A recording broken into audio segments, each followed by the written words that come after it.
We had a follower ask us to review welding businesses. So we found this industrial and welding fabrication business that advertises $965,000 per year in annual cash flow. Now they've been around since 1998 and they have 25 employees. Now this is a big one. They don't list the price, but they do say that the real estate alone is worth $2.4 million. Now I think this real estate's going to be a drag on the business.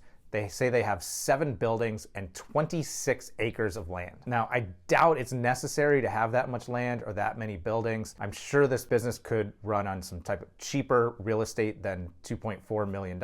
And I think it's just gonna be a drag on the cash flow. And then purchasing a business with a lot of land can be difficult with an SBA loan because the SBA loans are for buying businesses, not for buying land.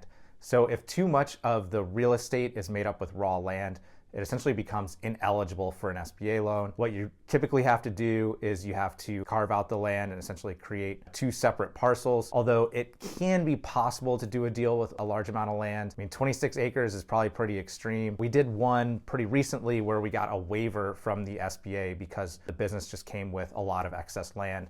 And we're able to go to the attorneys at the SBA and they gave us a waiver, which is unusual. And then of course, another alternative is that after you separate the parcels is that you seller finance a portion of the real estate, what the SBA won't finance, and then you finance with the SBA loan what the SBA will finance. One of the things that's tough about the welding industry is it's really hard to find welders. So one of the things that's gonna be really important for this particular owner is how good they are at hiring, retaining, and training new welders. And I do think this particular business might be tough to buy. So in the listing, they say they have $4.5 million of furniture, fixtures, and equipment, FF&E, included in the sale. So if I just add up that FF&E and the real estate value, we're at a $7 million valuation. And that's on a business making $1 million a year. So if we make some adjustments to figure out a valuation, so we deduct what we think might be a reasonable rent payment, and then we put a 4 times multiple, so let's say $200,000 in rent per year, our million goes to $800,000. That means the price for this business goes to $3.2 million plus the value of the real estate. So they may have paid $4.5 million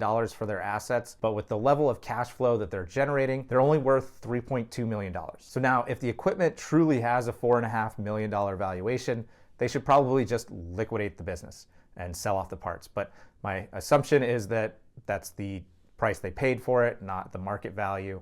So obviously if they went to liquidate, they wouldn't get that same pricing. But a lot of times it's hard to negotiate with sellers that have a certain price in mind that they think, well, I spent this much to build this business, so thus it's worth this or more. But really, the business is worth the cash that it produces. It doesn't matter how much you spent on it. I think this seller might be in for a rude awakening when they actually start getting bids from people trying to buy the business. It's gonna be a lot less than they think.